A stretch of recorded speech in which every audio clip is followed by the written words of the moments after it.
Welcome to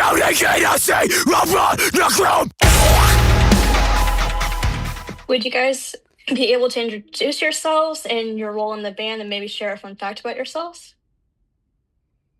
Oh, fun fact. Okay, well, I guess I'll start since I'm talking already. I'm Zach Durso. I play guitar in the band. A fun fact about me is that I'm a huge gear nerd and I really like synthesizers a lot. All right, I'll go next. I'm Billy, and I'm the guy that yells. Um, Fun fact about me. I do all the art for the band. All our band T-shirts and all of our like single art and album art and whatnot. That's all me. And he's also a tattoo artist, so if anyone's ever in the Cleveland area, hit him up for a tattoo. Max, I play bass, and I have an unhealthy obsession with racing. He does race cars. And any simulator game. Mm-hmm. Okay. How did the band form together? Did you guys know each other before the band? If not, how'd you guys find each other? Oh man, that's a tough question because it's like a little bit of everything. Max and I were in a band that we started out of our high school forever ago, and it weirdly kind of formed into this band, except for Max and I are the only two members from those iterations, so also not really. It kind of hit like a hard restart. After our old band broke up in 2017, sometime in like 2018, 19, there was like a long starting of this band process, but either Max or Zach hit up the other one on a Craigslist ad because they were both just making Craigslist ads trying to start a band. And then they got together and needed to find members. And then Max got me back because he knew me and they needed a vocalist.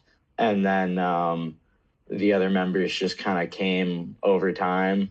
Like Cody. Was Cody another Craigslist ad or did we just find him? No, that was. I knew Cody from Set Sail to March when we played in our original band. And so when we lost our guitarist in 2020, I knew Cody could sing and play guitar. So I hit him up and he was down to practice and he fell in love with it just as much as we did. Yeah. And then Nate found us almost like it was almost like divine intervention because it was 5 seconds after our old drummer walked out and was like, all right, I'm gone, bye. We were like, dang, we need a replacement drummer. And Nate just hit us up like in that moment. Like we were at the merch table. I think it was literally within 15 minutes after our old drummer was like, all right, see ya. He hit us up and was like, I heard you guys need a drummer.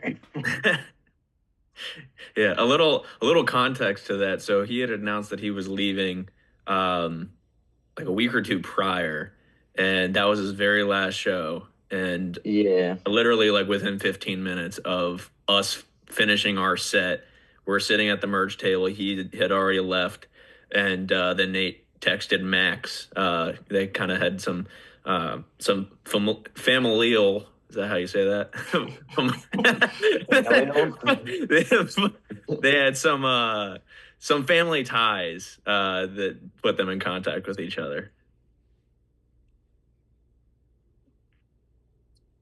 As a progressive metalcore band from Ohio, what's your band's inspiration with the music? Which artists have made a huge impact on you as a musician?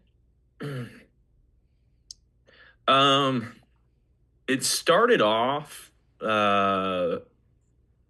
Gosh, well, I guess we can start from the beginning. So, like, writing wise, it really started before we became the sound that we have today. It started off as like a lot of like wage war inspiration, like early wage war days. And then it kind of morphed into the more progressive side as we started to learn more about writing and just get better at it.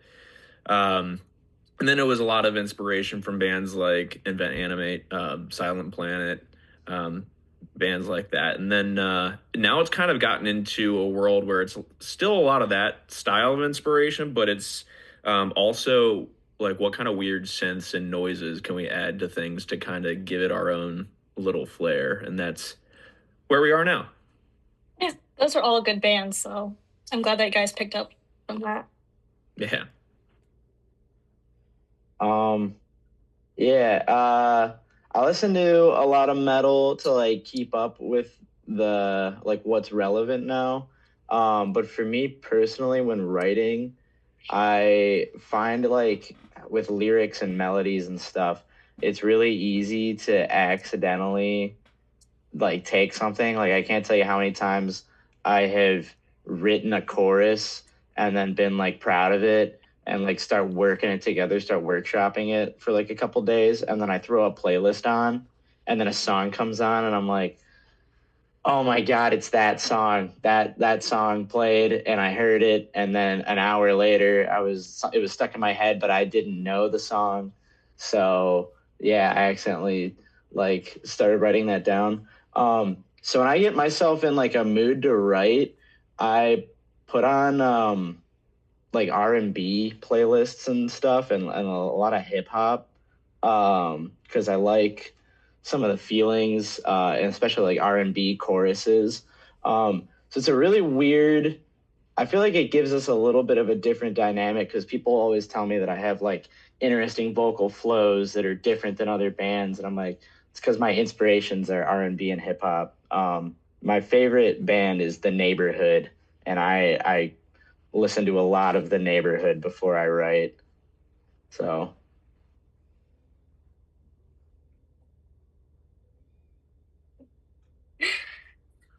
Congrats on the release of Is There Anything You Want to Say? The EP is absolutely to die for. Could you walk us through the inspiration behind the EP? And does it tell fans a story? What themes does it dive into? I'll let uh answer that one. yeah, I guess that's a me question. Yeah, because I do all the lyrics. It absolutely tells a story. It's actually a concept work. So it all goes together and it all tells one large story. Um, it has to do with my personal experience battling PTSD, and more specifically, like the struggles it's brought me with sleeping. I have like almost every single sleep related issue that you can have. I do not have a good relationship with sleep. I have like night terrors, sleep paralysis, apnea, like all of it. And it was like triggered by some like traumatic events. Like I got diagnosed with PTSD when I was 13. Um, and it has to do with like that whole story of being a kid and having this thing like thrusted upon you that you didn't ask for, and it being like going to sleep is like something you have to do every day, and like yeah, it has to do with every day for the rest of my life since I was 13. Like I have to go through this normal part of life, but for me it's kind of hell. So um, it's just kind of ready, like how that has affected me, and trying to cope with it. Uh, and it goes kind of in order, which is why like letting go at the end of the song is like a different vibe and like a switch up. Where at the beginning the tracks are a little bit angrier, and it kind of has to I don't know, it kind of goes in like stages of grief where like first I'm pissed about it, and then somewhere in the middle I'm like, all right, I realize this is a part of me. What can I do to get better? And at the end of it, letting go is kind of like letting go of the things that I'm angry about and accepting like this is who, like, part of my life. I'm not gonna let it define me, kind of thing. So, and I feel like a lot of people can take those themes and relate them to problems that they've had, not necessarily the same ones as me, or even have them be sleep related. But there's like a lot of lines that I've had people tell me that like hit home for them, because there's a lot of like waking up and not wanting to get out of bed, or um, and stuff like that, or like I think the one line is like time fixes everything, but I'm still waiting, because it's like 10 or 20 years, because it's literally been, God, like almost 15 years since I got diagnosed with PTSD, and like I still have repercussions. But yeah, I think it's cool because it can kind of like relate in multiple ways, even if you don't know what the song is directly about. So,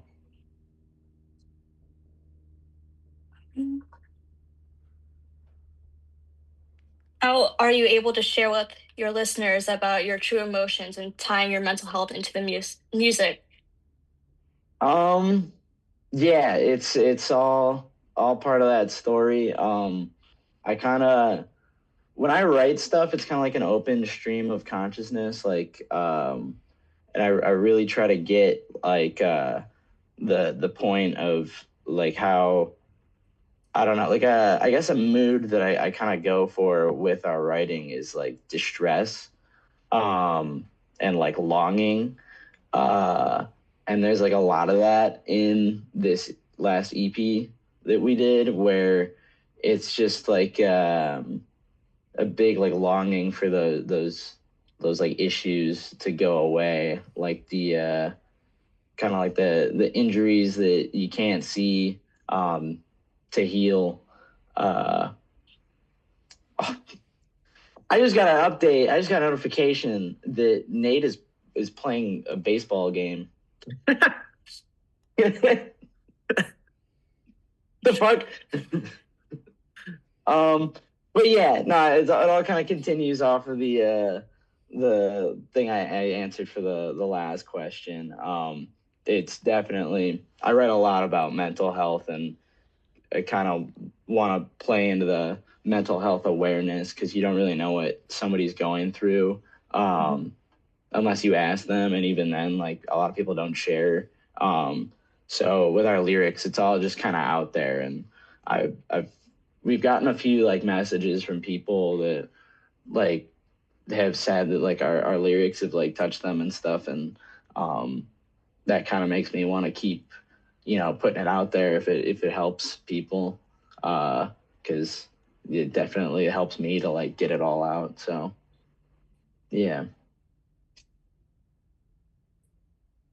What is your songwriting process like? Do you guys write individually or collaborate as a group? For the recent EP, how did you guys come up with the riffs and the drums?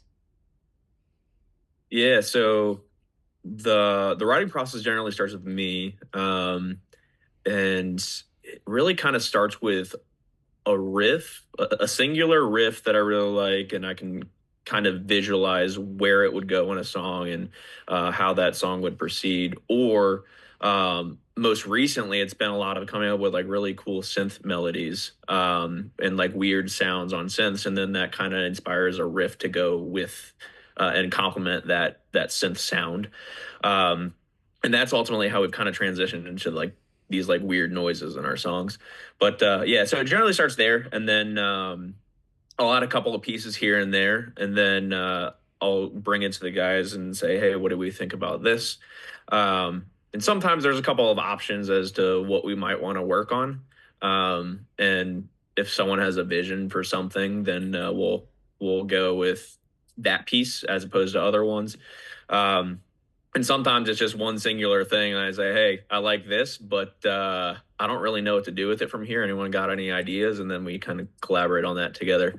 Um, and then from there, once we have the full song, uh, Billy will throw some lyrics on top of it, and it changes a lot by the time we get to the studio, which is tough for Billy, because there's oftentimes there's parts that get added in the studio, and then there's also like entire composition changes once we go into the studio as well.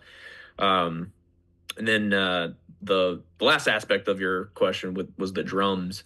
That is a little bit more complicated because we started this EP cycle with our old drummer, and then he left the band after the completion of Fever Dream, which was our first single that we finished from the EP.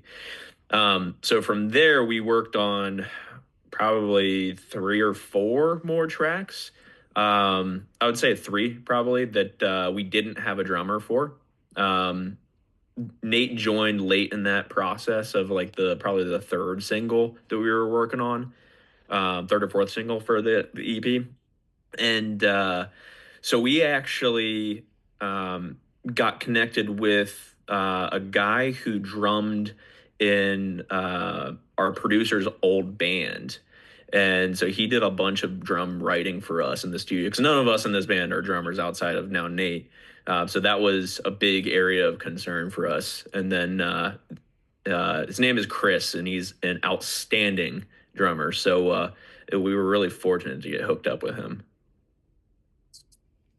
Nate is a really good addition to the band, and he's really talented with what he does. So I like how he added on to the album and helped out with everything. Yeah, and he's yeah. He's special because not only is he an outstanding drummer, but one of the things that a lot of people don't think about within or outside of being in a band is how does that individual like fit within your group and your dynamic. And we could not have acquired a better person to fit within our dynamic. Like he is literally a carbon copy of like the other 4 of us combined. Yeah. No, he's a great addition, like personally. He's just funny and like super chill, and he just adds to like, I don't know, the group so much. Definitely like a great fit. And that personality just rubs off on everybody. Like he's got connections in the most random of places, and they come out like they help out a lot too. And he can just name the most random places too. When we were on tour with Glass Waves, we took a wrong turn. We ended up at a reptile land that Nate had heard of before in the middle of nowhere, Pennsylvania. He'd been to there. Yeah, he'd been there. He'd been there. Yeah.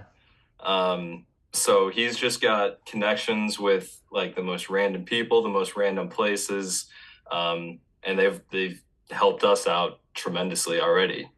Another fun fact about Nate, and he's probably going to hate that I'm going to tell this story. If anyone wants to dig into the lore of Nate Rosenhaus, look up Yankees Bat Boy on Google and watch any video or article associated with that. It's a very funny story. That we won't get into on here, but I encourage anyone to look that up. It's really funny. I wish he was here to tell it because it's a good story. Welcome in, Cody. It's nice to have you here. Hello. Cody's here. Hi. I love the idea of 2 vocalist band, but why did you guys decide to have Cody add his vocals to the band? Will we expect Cody to scream in the future tracks, or will we be expecting to hear some cleans from Billy? Both of you are extremely phenomenal. We got him in the band. I am not that good of a singer. I can sing, but my range is really and I don't have the confidence behind it.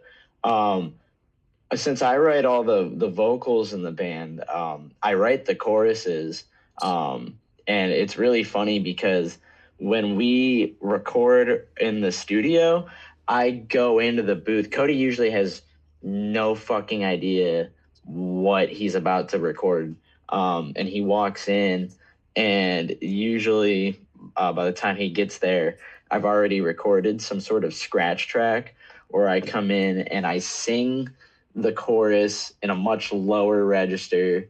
And then we kind of dissect it, me and our producer, Danny, And usually Zach will be there. He'll chime in too. But we'll just like melodyne the shit out of it, and we'll like we put it up into Cody's range, and then we like mess with it. We're like, oh, what if this note went really high, and then we went lower on this note, and we did this, and then it usually sounds really jarring, robotic, and awful because we've manipulated my voice like way like octaves higher than it's supposed to be. And then Cody comes in and he hears this weird robot of me singing what he's supposed to sing, and then he just kind of dubs over it, and then that's usually it. But why we added Cody was exactly because of that, because I'm not that strong of a singer, and we overload our verses so much lyrically that also having him sing choruses gives me some time to breathe, which is really nice. It also helps those parts be more complex and more dynamic because you have that room to like kind of endure yourself through those parts and breathe through the chorus. And if you didn't have that breath, then maybe you wouldn't have made those parts so complex. That's true. But I think it's kind of like a best of both worlds thing. Like we got him and his beautiful angelic singing, and me and my nasty demonic growls, and I feel like they complement nicely. We used to before we went to Danny. So before this EP came out, Cody's screams are on the track is a lot of layers in like MIA, Glass Mountains and stuff. They're just like buried behind me in the mix. When we started going to Danny, we decided it was more of like a congruent feel to like have me do all the layers on my own vocals to when I like get beefed up. But I think Cody, I think there's a couple. I think in Letting Go, I think you have screams buried in the mix in your own chorus. Yeah, behind you, alongside me as well. But I think you're doing them in there. So Cody's screams have been on tracks; they just haven't been like up front. Not to say in the future that we won't have me sing or Cody scream like up front on a song. I do actually. I remember we fought on it, but in Letting Go, we wanted me to do the verse singing, but me and Danny were like, no, it should be Cody, because I did the takes for him, and they sounded all right. But I was suggesting you screaming on that chorus. yeah, stuff just changes in the studio a lot. We'll see. I know Danny really wants me to sing a chorus more than I want to sing a chorus. But he said that we were talking about like the song has to be right, where the verses aren't so crazy.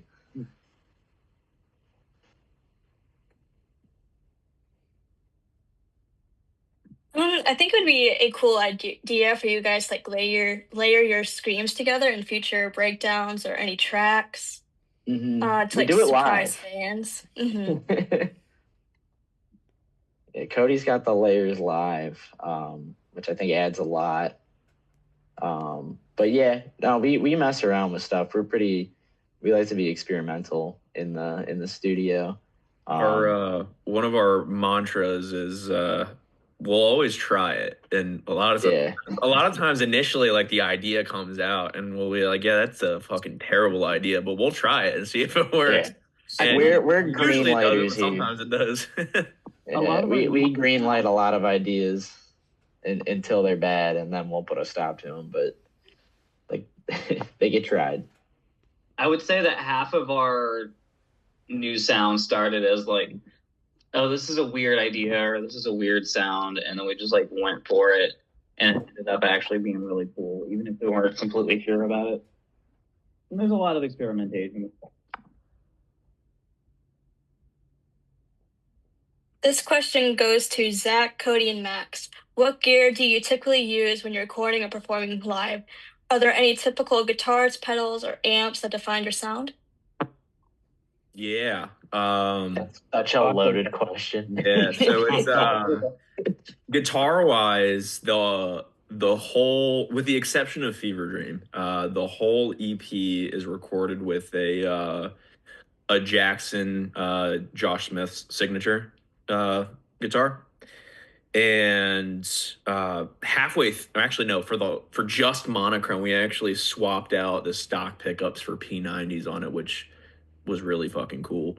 It's probably something that no one would really notice except for us as we're doing it, um but yeah, those, it sounds awesome. But pretty much I think that every track features two layers of guitar amps on them. So we use the Neural DSP Archetype Gojira as like the main um, as the main amp, but it's also layered with a mixed wave mic stringer amp sim typically as well. Yeah, and I have the headless Ibanez bass. It's the EHB 1505, I think. And I run that through the Tech 21 Doug Pinnick pedal. And then I have a down tune pedal too, just so I don't have to grab a different guitar, tune on stage or any of that.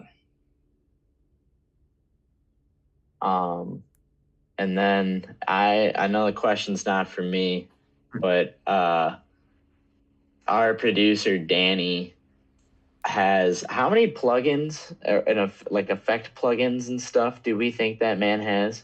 Oh, he's got thousands. I mean, every time I talk to him, pretty much every time we pay him, he buys new plugins. So he's just like reinvesting our money into the business. So that's nice. Yeah, I watched him like the more sounds we get. Yeah, I've watched him be like, "Oh, we want a cool guitar noise here, like a cool dive bomb or something." I was thinking something like this, and he'll be like, "There's this plugin I've been looking at for the last 2 weeks, and I've been waiting for an excuse to buy it." And he's like, I think now is the time." And then he buys it and throws it on just one weird guitar noise, and he's like, "Worth it, worth it." He actually told me a story in our last session with him that I don't remember what plugin it was, but he kept getting advertisements for it. He was like, "All right, I get these advertisements all the time. I might as well buy this plugin." He went to go buy it. He already owned it and forgot that he bought it. It's a very Danny thing to do. That's so him. Yeah, he's very much at the forefront of like trying new things and new things that come out as well, which is he's attributed to our sound quite a bit, like the way that we've developed our sound. And a really good story to support that is when Mixwave released their Mike Stringer plugin. It was within a couple of hours he had texted me and said, "Hey, did you see that Mike Stringer plugin that came out?" I said, "I sure did." And he said, "Cool, because I bought it." And then so it wound up on Fever Dream. That was right whenever we were finishing up Fever Dream. And so Fever Dream is likely one of the first ever fully produced songs to use the Mike Stringer plugin.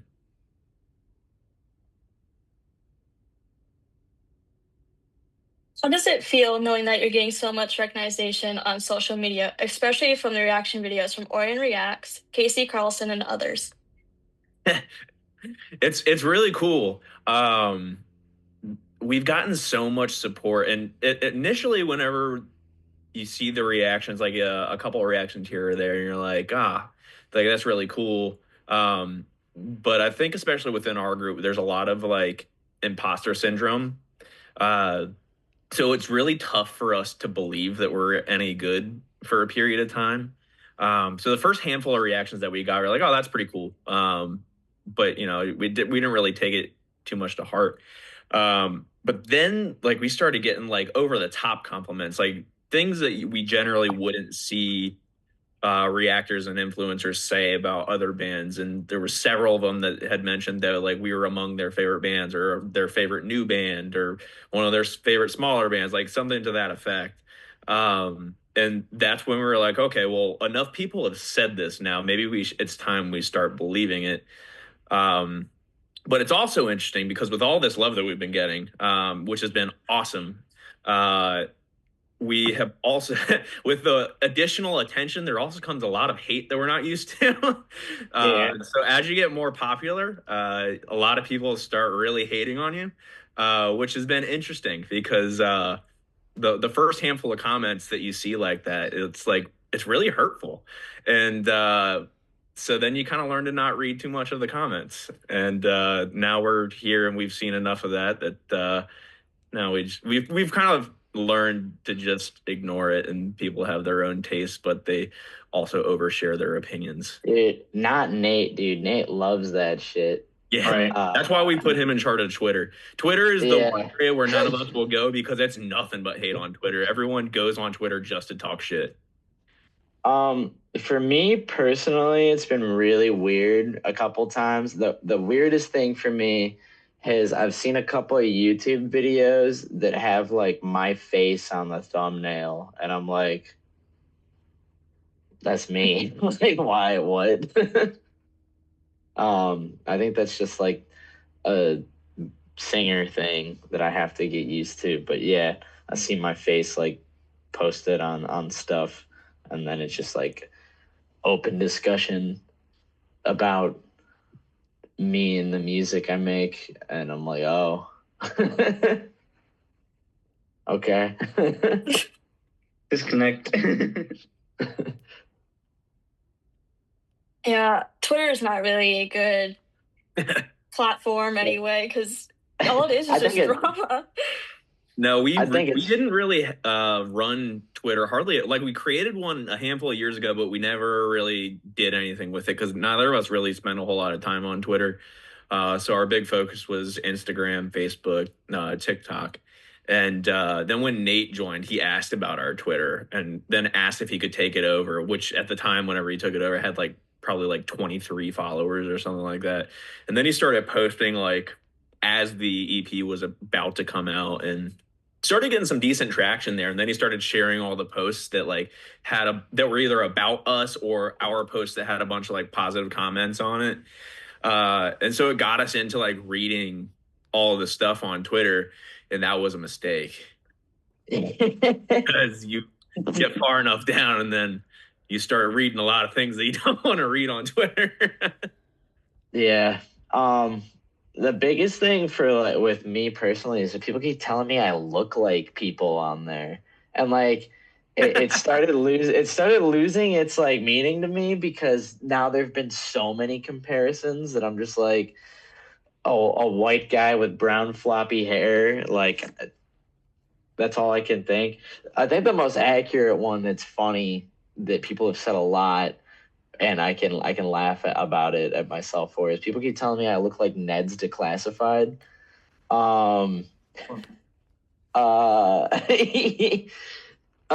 The other ones, well, I've gotten Ned's Declassified. I've gotten Bo Burnham. I've gotten Pedro Pascal. I've gotten Ollie Sykes. I've gotten oh, there was another one that was pretty good. There's a kid from I can't remember the actor's name, but he plays the good doctor, the meme where he's like, I am a surgeon. Gotten that one. I can see that Christopher Drew.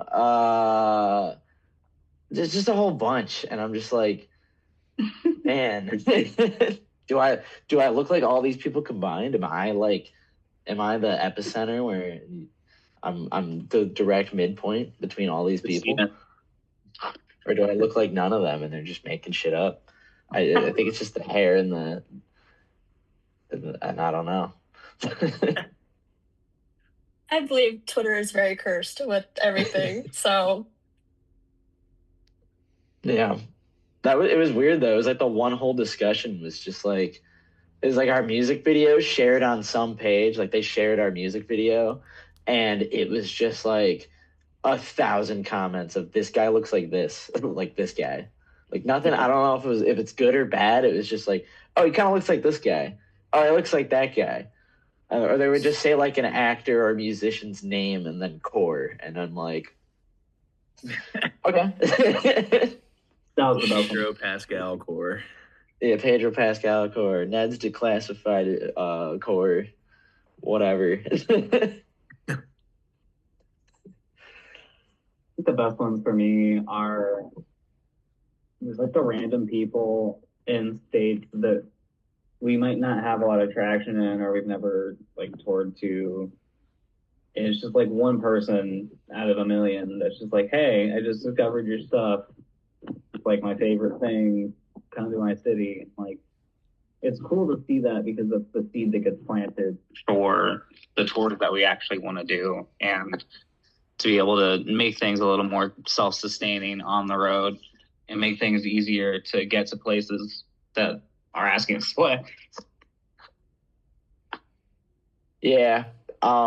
It's the like come to different countries ones for me that are wild. I'm like, I would love to.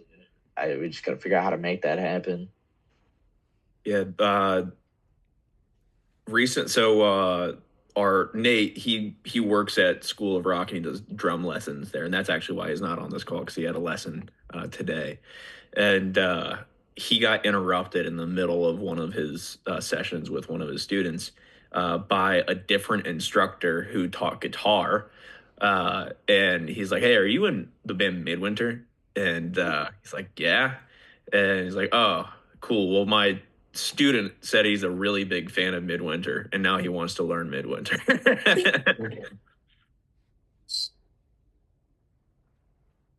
How excited are you guys to perform at the new location at the Foundry? And how exciting is it to perform in all these new areas on the tour with Six Deep? Real exciting. Yeah, really, really excited. I love seeing a new stage. I don't know. It's kind of, I like look them up too. And just like imagine playing on them like everywhere we go. And I don't know. The idea of playing somewhere new, like no matter what the like kind of venue it is, I don't know. It's just cool. As for the Foundry moving, that has been my at home venue for like as long as I've been going to metal shows. I'm kind of sad to see it go because it's been in that spot. It's been a metal bar in that spot for like 30 years. And yeah, I don't know. It's just kind of strange. It's not going to be that anymore. I've been playing that since 2014. Yeah. It's bittersweet because so many people in the scene call it home. And like Billy said, it's been around forever. That it's, I'm glad to see that it's still continuing on as the Foundry, but it's just sad to see that it's not going to be at that location. That's kind of feels legendary. Yeah. Yeah, so many bands are like have played there over the last 30 years. Like some bands from like 30 years ago that like you wouldn't believe that they'd play like a venue as small as the Foundry at some point either. And I've seen bands like make it, like I've opened for bands when they were nobodies at the Foundry, and then within 5 years they're like too big for the Foundry, that when they come through town they play at the Agora or the House of Blues or one of the bigger venues like that. And it's just like weird to think it's like, oh man, I saw them back when they played at the Foundry. Is like a sentence I've heard around here a whole lot. So it's definitely strange that location is going away. But it's, yeah, like Max said, it's really nice. It's continuing on, and hopefully it gets the love and support it needs to just continue on like nothing happened in the new spot. I am a little salty about it though, because the Foundry is walkable from my job, so it won't be anymore. Yeah, bands that really just inspired me to play live played on that stage or were home to that stage, like Affiance back in the day, who's now Knight Rider, or who's the other big one?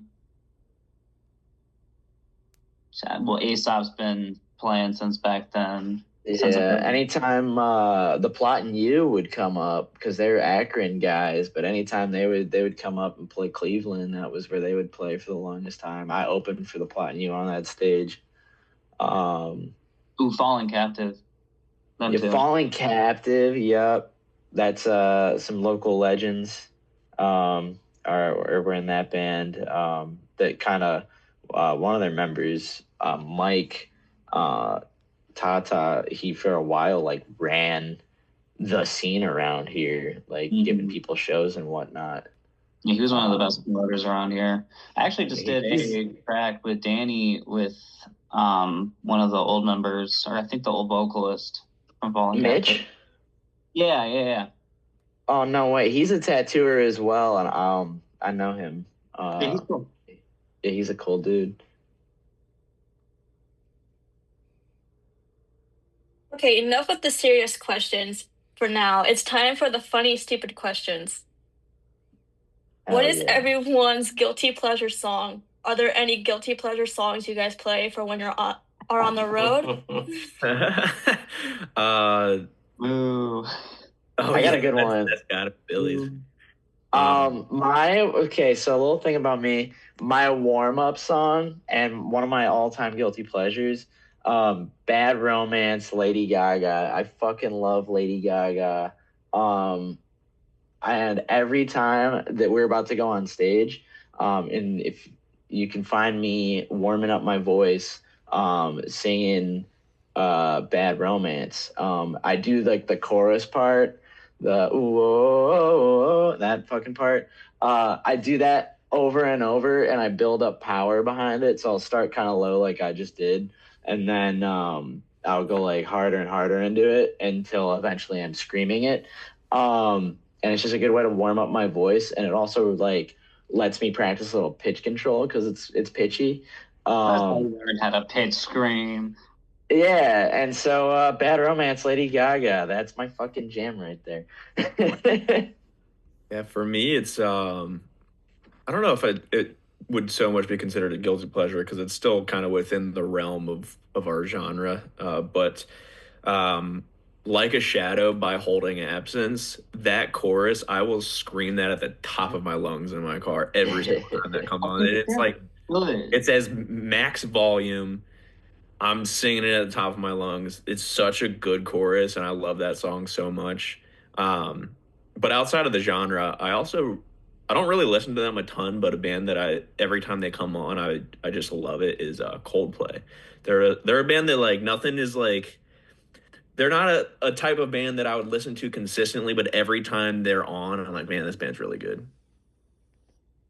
I don't want to say it's like guilty pleasure because I don't hide it. But the Divorced Dad Rock, I love it. And specifically One Last Breath by Creed. I love that. I'll belt that. I thought it was gonna be Cold by Crossfade. That's a top. That's a top two.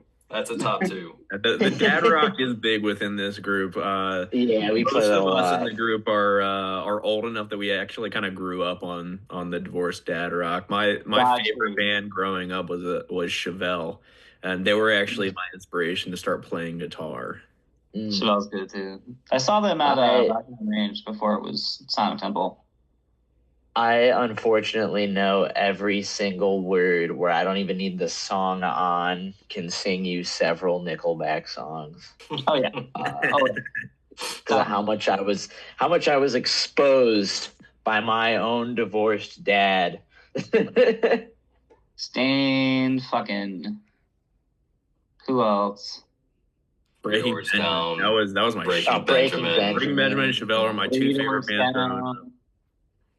Fucking 3 Days Grace. Throw early Linkin Park in there. Linkin Park, man. I know Deftones kind of had like a resurgence and became like, now they call it like moancore or whatever. that whole side. There's so many bands that have like spawned from the Deftones resurgence. Would Deftones be considered a dad rock band? I think maybe like 5 years ago they probably were, but now not. Yeah, because it's become its own thing. Now it's its own thing. Yeah. Okay. because Deftones does slap, and I do love me the moancore band come out of it. Tool is actually a really good band, especially when you like dig into their discography, but their fan base is so fucking awful and stupid. So like, it's kind of in the same vein. Yeah. Well, I mean, Tool, I feel like does like stuff advanced enough. I feel like dad rock, it follows like a certain there's like rules. Yeah. I feel like Tool steps a little bit too far out of the box to be considered a dad rock band.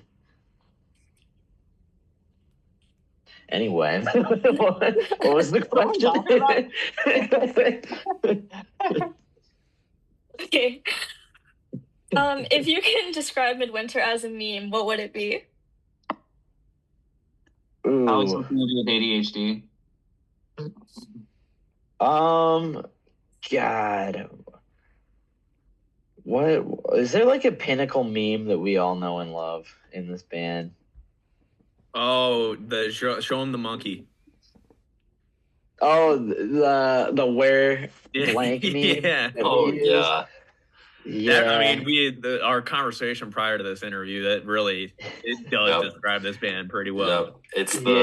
It's the red couch. I think it's from a morning show, one of them. And it's photoshopped. There's 3 monkeys sitting around, just kind of all like blank, staring at each other.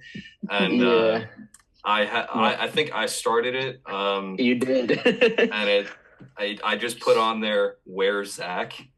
Yeah. And then anytime we've been, looking for a member in the band, I'll just take that, cross out whoever's name was last, and draw in the next one. Yeah. So if you're like inexcusably late with no warning for usually about 45 minutes to an hour, you will get a text in the group chat with that picture, whoever was previously on there's name crossed out, and then your name written like underneath it. And it's the same picture that's been like just crossed out and new name written, like I don't know, like a few times now. Unfortunately, I think I'm on there the most. It's either me or Cody. No, it's me. It's probably me. But it's when somebody's late for an hour and they haven't texted and been like, "Hey guys, I'm gonna be late," or "Hey, like I'm stuck at work." It's just cold, no response. Yeah, you get that picture sent to you, and that one's pretty good. I'm trying to think if there's like a meme though that like gets us all, that we all laugh at, that like hasn't died. I know for me and Max, there's a lot because we share one brain cell. The blue lobster meme, fantastic. Lobster. Yes, that one for sure. Definitely the fucking lobster. That one's good. God, I don't know. The pool one where I put Nate underwater, where it's like progressively getting more difficult for the song, which I think was Poison Dart. Oh yeah. And like Billy's just like having fun with the crowd. Zach and I are drowning, and Nate's just underwater, dead, in a skeleton. Just dead. Yeah.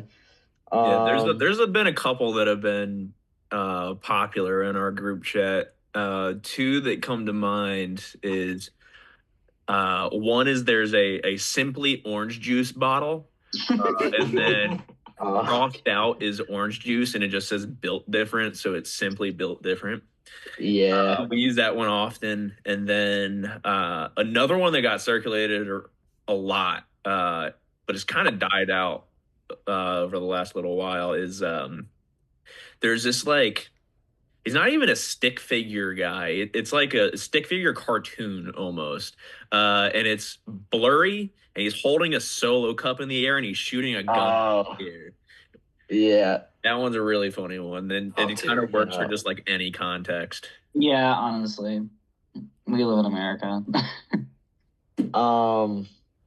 Man.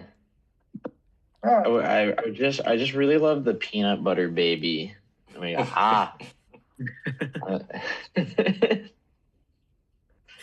Oh, I guess more of not necessarily a visual meme, but there is a soundbite meme that we do all the time.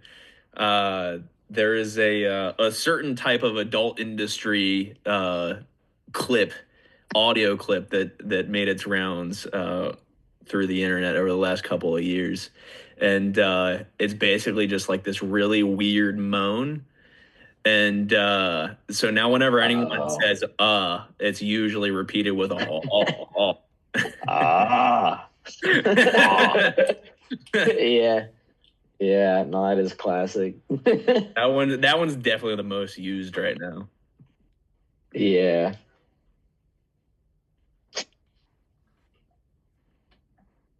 If you guys could switch instruments with any member of If you guys could switch instruments with any member of the band for a song, who would it be and why? Easy bass. I think everyone might answer bass. Yeah, that's funny because I don't want to switch. I love bass.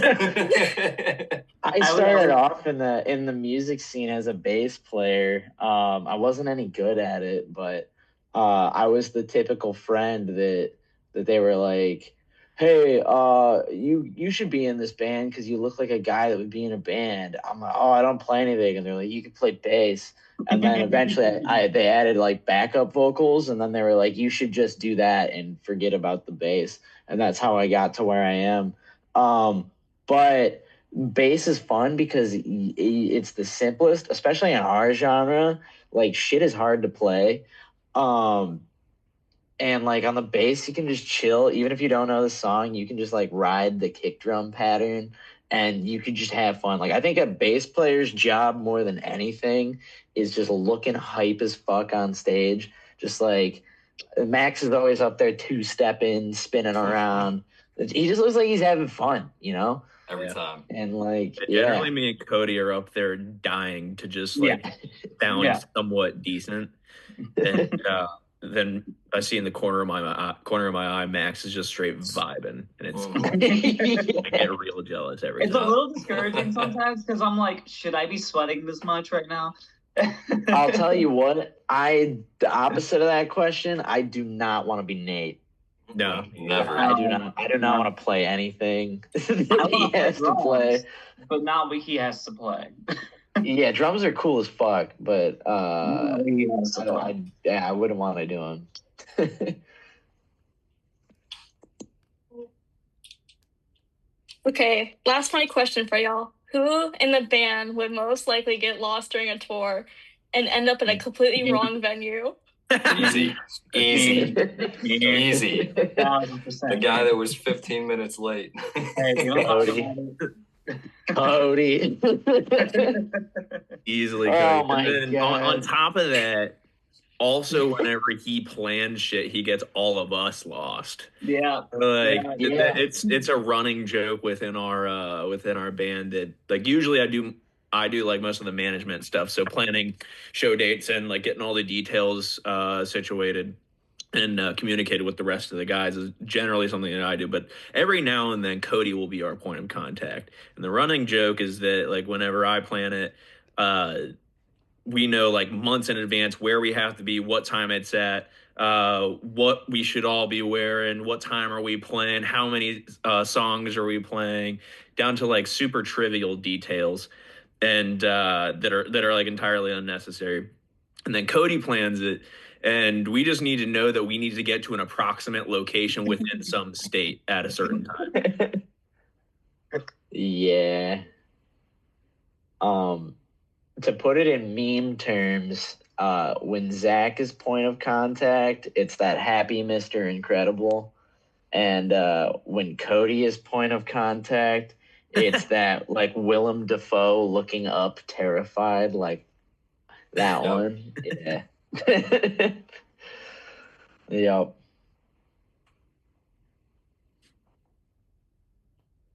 Okay. Looking ahead, what's next for the band? Are there any big plans towards upcoming releases you're excited about? Yeah. So we just recently announced our tour with Six Deep. I have a few weekenders in a row that we're doing with them. We've got some other plans in the works, hopefully a summer tour that we're currently planning out. As for releases go, we're back in the studio in a couple of weeks, and we will actually have a new release out probably sooner than most people would expect. So that's fairly exciting. Can't tell you exactly when yet, but soon. It's great. For fans who might be discovering you for the first time, what song would you recommend they start off with to get a feel for the band's sound? That is a tough question. I would think, say, go ahead, Billy. I was gonna say Counting Sheep. That's Yeah. yep. That does seem I like think more of that's- like a very genre balanced. neutral song. Yeah. It's got real heavies. It's got real soaring chorus. It's got that moment where it gets kind of vibey in the middle.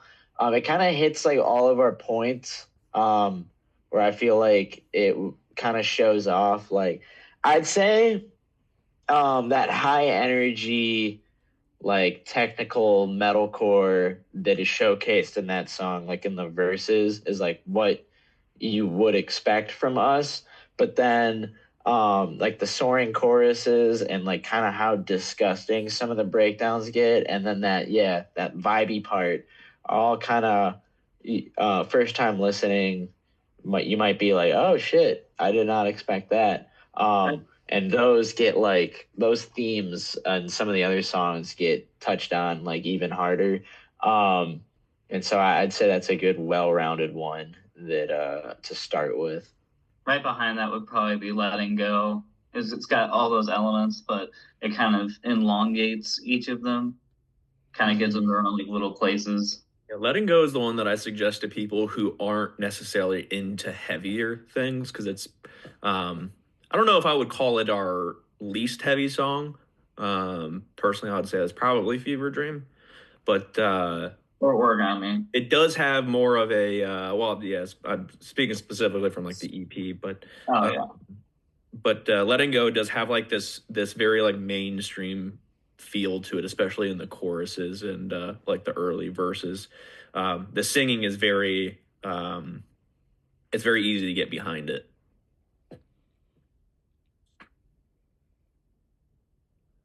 Last question before I let you guys go. Is there any message you'd like to give to your fans, both new and old?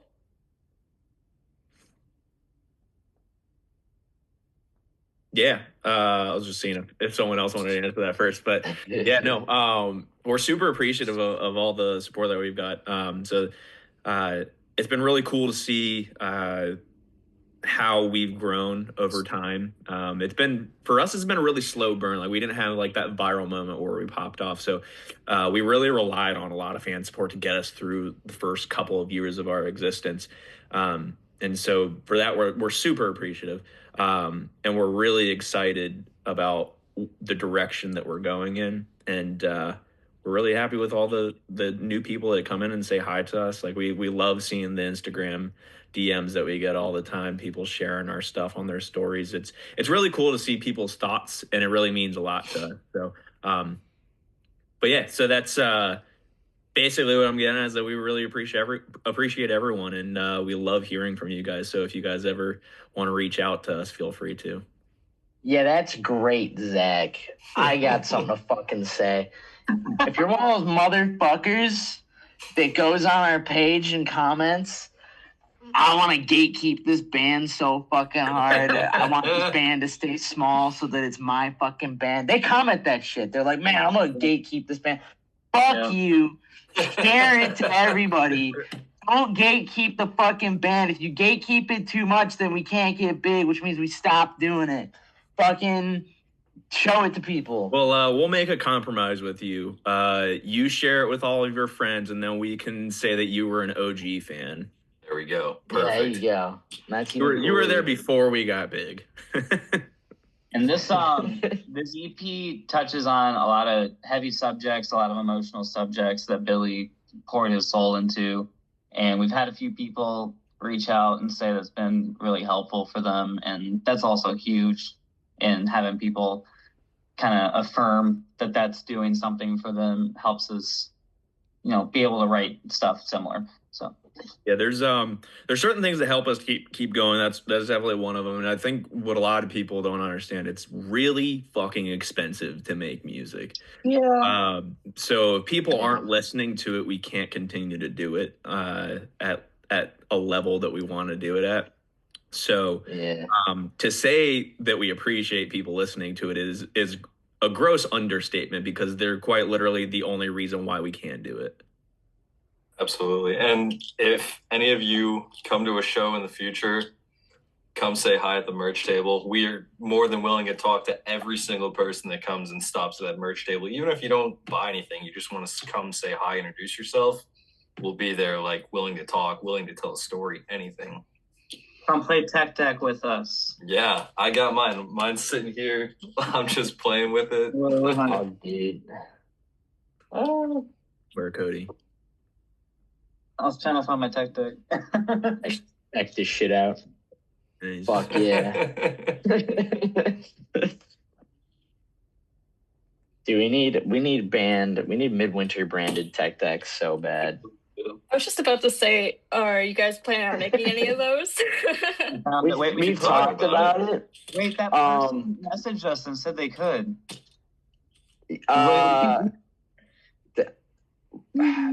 So the thing is I've seen people like, they've said they can make them, but then it's like you get like one for like some crazy premium, and then we'd have to sell it for like a lot.